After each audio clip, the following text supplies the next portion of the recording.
Saudi അറേബ്യയിൽ നിന്ന് കേരളത്തിലെത്തിയ സഹോദരി ഭർത്താവിനെ തേടി അലയുകയാണ് ലക്നൗ സ്വദേശിയായ ആരിഫ് വക്കാർ ബേഗ്. വിസ ചട്ടലംഘനത്തിന് സൗദി അറേബ്യയിൽ നിന്ന് നാടുകടത്തിയ മൊഹസുദ്ദീൻ ബെയ്ഗിനെ നെടുമ്പാശ്ശേരി വിമാനത്താവളത്തെത്തിയ ശേഷം കാണാതായി.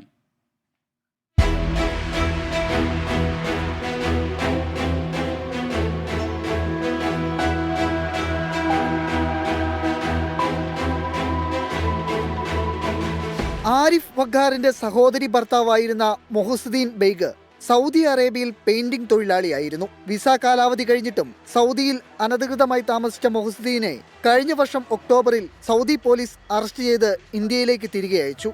കഴിഞ്ഞ ഒക്ടോബർ 24-ന് നെടുമ്പാശ്ശേരി വിമാനത്താവളത്തിൽ വന്നിറങ്ങിയ മൊഹസുദ്ദീനെ പിന്നീട് കാണാതായി. സൗദിയിൽ അറസ്റ്റിലാകും വരെ മൊഹസുദ്ദീൻ കുടുംബവുമായി ബന്ധപ്പെട്ടിരുന്നു. എന്നാൽ ഇന്ത്യയിലേക്ക് തിരികെ എത്തിയ ശേഷം യാതൊരു വിവരവുമില്ല. സഹോദരിയുടെ ഭർത്താവിനെ തേടി കേരളത്തിലെത്തിയ ആരിഫ് നെടുമ്പാശ്ശേരി പോലീസിൽ പരാതി നൽകി കാത്തിരിക്കുകയാണ്. यहाँ पे हमने नेडुम्बश्शेरी पुलिस स्टेशन में FIR किया और अलवर रूरल SP से मुलाकात किया. वो लोग पुलिस हमारी हेल्प कर रही है, आप लोग भी हमारी हेल्प करें.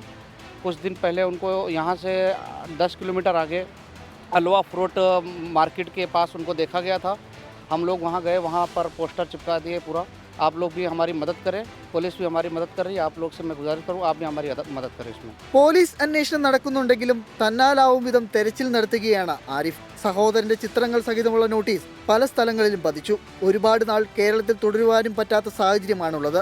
സഹോദരിയും കുടുംബവും അനാഥമാകാതിരിക്കാൻ തന്റെ ഭയ്യയെ വേഗം കണ്ടെത്താനാകുമെന്ന പ്രതീക്ഷയിലാണ് ആരിഫ് വഖാർ ബേഗ്. 24 കൊച്ചി. അഷ്റഫ് VP പറയുന്നു, SK ഇത്ര വയസ്സായിട്ടും നിങ്ങൾ കണ്ണട ഉപയോഗിക്കുന്നില്ല, കണ്ണിൽ ലെൻസ് വെച്ചതാണെങ്കിൽ അത് പറയണം, ഞങ്ങൾക്കൊന്ന് വിശദീകരിച്ചാണ്. കണ്ണിൽ ലെൻസൊന്നും വെച്ചിട്ടില്ലെന്നേ. അപ്പോൾ ഇത് അത്യാവശ്യം മുൻജന്മ സുഹൃതം പോലെ ഇങ്ങനെ പോവുകയാണ്.